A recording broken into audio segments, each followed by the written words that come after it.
From 1971 to about 1983 was the last real golden era of quarterbacks in the NFL. Not only was the marquee teams that made it to Super Bowl had great quarterbacks, the what they call the secondary throwers were very good. But this guy, his 1981 season, is a classic. So today we're going to be talking with the man with the tight mask. Every time he put on his helmet, it looked like he was squeezed in. But my God, what a brainy quarterback, what a tremendous quarterback, and what a Cincinnati legend, Ken Anderson. Now he wore the famous number 14 for the Bengals for a number of years. He spent his entire career with the Bengals, and he later returned as a position coach. Now, after playing college football for Augustana College, he was selected in the third round in the 71 NFL draft by the Bengals. Over the course of his 16-season NFL career, Anderson led the league in passer rating 4 times, completion percentage 3 times, and passing yards twice. In 81, he was awarded AP NFL Most Valuable Player and AP NFL Offensive Player of the Year, a season in which he led the Bengals to their first Super Bowl appearance. In 82, he set an NFL record for completion percentage of 70.6, which stood for 25 years until broken by Drew Brees in 2009. Now, at the end of the 2022 season, he still holds the Bengals' franchise passing records in attempts, yards, and of course interceptions. He would throw a bad ball every once in a while. After his pro playing career ended, he served as a radio broadcaster for the Cincinnati Bengals from 87 to 93. From 93 to 2002, he served as the Bengals QB coach and offensive coordinator. He would later become the QB coach for the Jacksonville Jaguars for 3 years and the Steelers for 2 years before retiring from football in 2010. 6'2", 212, went to high school Batavia, and again, what a player. Now, born in Batavia, Illinois, growing up there, Anderson's backyard joined his friend Dan Isel's backyard. Anderson's father was a janitor at Batavia High School, and the Isel property on Harrison Street backed onto that of the Andersons on Republic Road. Growing up together, Issel and Anderson rode in Issel's red Ford convertible and frequented the Twin Elms restaurant. Later, Anderson and Issel would co-own a 782-acre farm in Kentucky. Another neighbor and teammate, Byron Von Hoff, played basketball and other sports at Batavia with Anderson and Issel. Issel became a Naismith Memorial Basketball Hall of Fame basketball player with the Kentucky Colonels and the Denver Nuggets. Von Hoff was the second pick of the New York Mets in the '66 amateur baseball draft and pitched successfully in the minor leagues before an injury ended his career.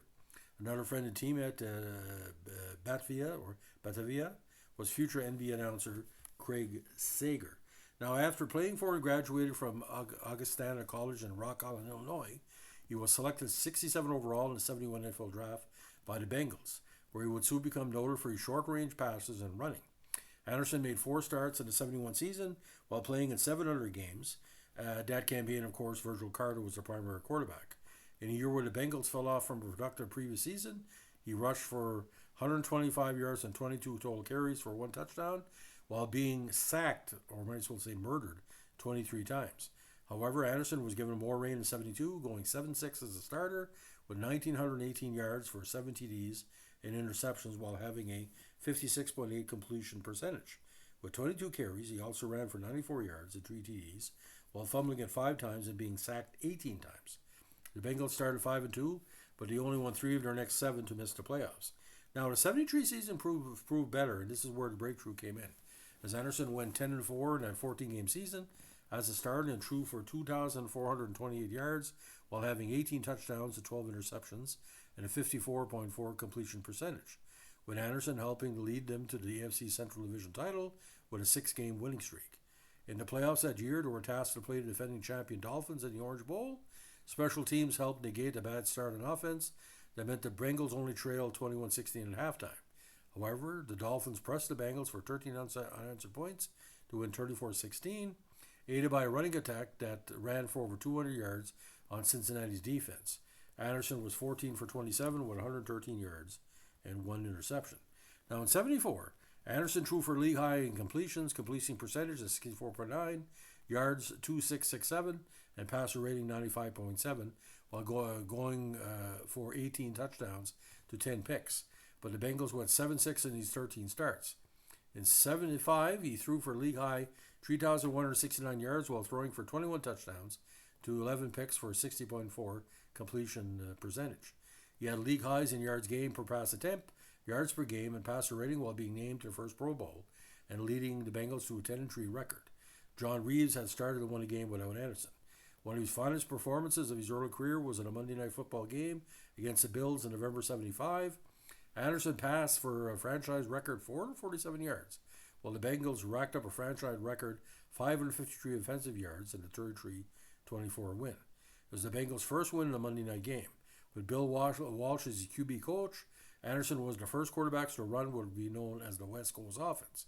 The Bengals won the AFC Central for the second time in 3 seasons, but they were tasked to play against the Raiders away from the stadium, as per the NFL's policy of rotating playoff hosts by year, not based on the schedule or record, by the way. Anderson went 17-27 for 201 yards and for 2 TDs. However, the Raiders outdueled the Bengals with better rushing in time and only punted once during the entire game, along with committing 2 turnovers. And he held on despite nearly blowing a 10-point lead in the fourth quarter to win 31-28. It was the last season with Paul Brown as head coach, as he tapped Bill Tiger Johnson to replace him, but was also the last with Walsh with the Bengals, as he left for the San Diego Chargers soon after. Now in '76, Anderson Bengals won 9 of their first 11 games, but the wheels fell off shortly after, with them losing 2 of their next 3, which including 2 tough defeats to the Steelers, for which the division rivals slipped by with a spot due to tiebreakers, while the Bengals stayed home watching the playoffs. Despite this, Anderson had a Pro Bowl caliber year, throwing for 2,367 yards with 19 touchdowns and 14 picks for a 10-4 record, although his passer rating and completion percentage all dropped considerably. Anderson and the Bengals regressed in '77. He went 7-6 as a starter, and Reeves played and won his only start, throwing for 2,145 yards with 11 TDs and interceptions, but the Bengals still had a chance to make the postseason on the final week. Needing to beat the Oilers, he had a rotten game, threw 8 of 23 for 97 yards and 1 TD, while being sacked for a safety in an ugly game where the 2 teams combined for 5 fumbles, and the Oilers won 21-16 to keep the Bengals out of the playoffs. Now in '78, Anderson broke a bone in his right hand and he did not play in the first 4 games. The Bengals lost all 4 with Reeves as quarterback, and Johnson quit as coach after an 0-5 start. Anderson went 4-8 as QB, but he passed for 2,219 yards with 10 TDs and unfortunately 22 interceptions, a career high. In the '79 campaign, he went 4 for 11 as a starter, while throwing for 2,340 yards with 16 TDs and 10 interceptions, while leading the league with 46 sacks. Anderson went 5-7 as a starter in 1980 with 778 yards passing, which was the least he threw as a primary starter. He had just 6 TDs to go with 13 interceptions. However, the '81 season was a reckoning for Anderson. In the Bengals opening game against the Seahawks, he was intercepted twice in the first half, and the Seattle Seahawks built up a 21-0 first quarter lead. In the second half, with the Bengals trailing 21-10, Cincinnati coach Forrest Gregg, always an asshole by the way, benched Anderson and brought in third-string quarterback Turk Schoenert. Second-string quarterback Jack Thompson was injured at the time. With Schoenert in command of the offense, the Bengals stormed back and won the game. Despite the benching, Anderson would start every game of the rest of the season. He threw for a career-high 3,754 yards with 21 TDs and 10 interceptions, while leading the league in touchdown interception percentage, along with passer rating at 98.4. Anderson also gained another 320 yards and 1 touchdown on the ground. This performance earned him both the AP and PFWA NFL Most Valuable Player awards and the NFL Comeback Player of the Year prize. The Bengals went 12-4 and won the AFC Central and the number 1 seed in the AFC. Anderson first faced the Bills in the divisional round. He went 14 for 21 with 192 yards with 1 TD as the Bengals outdueled the Bills 28-21, with Anderson's touchdown pass to Chris Collinsworth, a rookie at the time with 10:39 remaining, being the winning score. Anderson and the Bengals had their first postseason win and thus were slated to host the AFC Championship game. Facing off against future Hall of Famer Dan Fouts and the Chargers, this was after, of course, the game against the Dolphins. The contest was referred to later as the Freezer Bowl, owing to conditions of -9 Fahrenheit, about -27 Celsius, in Cincinnati on game day. Anderson lived up to the challenge in a frozen tundra, passing 14 for 22 for 161 yards and 2 TDs, as the Bengals led the entire game and won 27-7 to win their first ever conference title. In Super Bowl XVI, The Bengals played the 49ers, now led by former coach Walsh, in a matchup of the two best teams in the NFL. Anderson ended the first drive of the game with an interception, and the 49ers responded with a touchdown 6 minutes later. The Bengals committed two further turnovers that drive of the game with an interception, and the 49ers responded with a touchdown 6 minutes later. The Bengals committed two further turnovers that led to 10 subsequent points as the 49ers roared to a 20-0 halftime lead. Henderson then led them to a touchdown in the first drive of the second half. The Bengals tried to drive in the end zone midway through the third, but they were stuffed 1 yard short of the end zone that kept the score 20-7. Despite this, the Bengals made it 20-14 on a touchdown drive capped by an Anderson throw with 10 minutes remaining. 5 minutes later, trailing 23-14, Anderson threw an interception that led to a subsequent field goal for San Francisco. With 2 minutes left, Anderson did lead the Bengals to a touchdown drive of 74 yards, but by the time Anderson's throw to the end zone had occurred, there was just 20 seconds left as the 49ers hung on to win 26-21. Anderson went 25-34 for the game for 300 yards, with 2 touchdowns and 2 picks, while having 14 rushing yards and a touchdown on 5 rushing attempts. At the time, these 25 completions and 73.5% completion percentage were both Super Bowl records. Now, in the strike-shortened 82 season, he led the Bengals to a 7-2 record, good for third overall in the AFC. He threw for almost 2,500 yards with 12 TDs to 9 picks, while leading the league in completions, completion percentage, and passer rating. In the playoffs that year, they were upset by the Jets at home, with Anderson going 26 of 35 for 354 yards with 2 TDs and 3 interceptions in a 44-17 loss.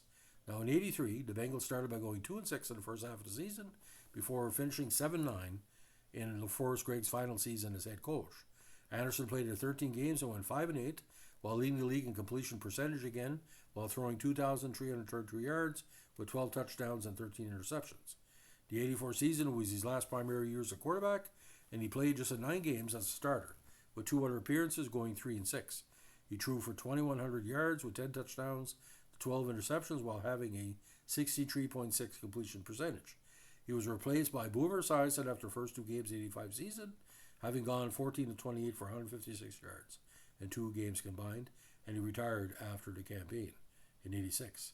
In his 16 NFL seasons, he went 2-6-5-4 for 4.475, 59.3 for 32,838 yards and 197 touchdowns and 160 picks, and he also gained 2,220 yards and scored 20 rushing touchdowns on 397 carries.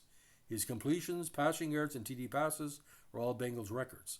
He's 2,200 rushing yards, are the most ever by a Bengals quarterback. He also led the NFL in quarterback rating 4 times during his career, 74, 75, 81, and 82, and led the league in passing yards twice in 74 and 75. He was selected in 4 Pro Bowls, 75 and 76 and 81 and 82, and he was voted All-Pro in 81, second team All-Pro in 75, and second team All-AFC in 74 and 82. Anderson retired with a 91-81 record as a starter, which is good for a 32nd as a starting QB all-time, beating out quarterbacks at his time such as Dan Fouts and, get this, Roger Staubach. At the time of his retirement, Anderson was 7th all-time in passing yards, with five of those above him at the time of his retirement already in the Pro Football Hall of Fame. Now, at the time of Anderson's retirement after the 86 season, he held NFL records for consecutive pass completions with 20, completion percentage for a single game, 20 for 22, 90.9 versus Pittsburgh in 74, and completion percentage for a season with 70.6, as well as Super Bowl records for completion percentage 73.5, since broken by Phil Simms, and completions 25. Tom Brady holds a current record of 43. Now, an argument has been made in comparing Anderson's stats as comparable to ones of his time that had been inducted in the Pro Football Hall of Fame, such as Dan Fouts. Football Outsiders pointed out that at the time of 73-84, the two had similar completions and completion percentage while having different touchdowns and interceptions. Fouts threw for more of both, while noting Anderson's dominance over Fouts in rushing over 2,000 yards for 16 touchdowns to Fouts 480 for 11. Although most of the quarterbacks that have been inducted in the Hall of Fame have won at least one AFL title or Super Bowl, there have been just 8 who have been inducted who did not win a title, and Fouts is one of them. With stats compiled of fellow 70s quarterback Ken Stapler, he outranks him in games played, started, yards, touchdowns, winning by 3, along with less interceptions, 160 to 222. Among quarterbacks that have been the primary starter of the position, Anderson is tied for second most seasons, 13, with Jim Hart at the position of those eligible for Hall of Fame to not be inducted. Of course, Vinny Testaverde with 15 is the most.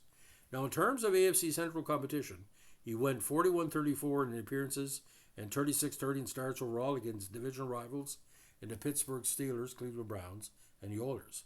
The toughest rival proved to be Hall of Famer Terry Bradshaw and the Steelers, who won 9 division titles in Anderson's era, while he won 3 himself, and 16 starts against Bradshaw.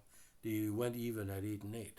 Now, when he served as a color analyst for the Bengals radio broadcasts for 5 years, he decided to rejoin the team as their QB coach, a position he held for 3 years.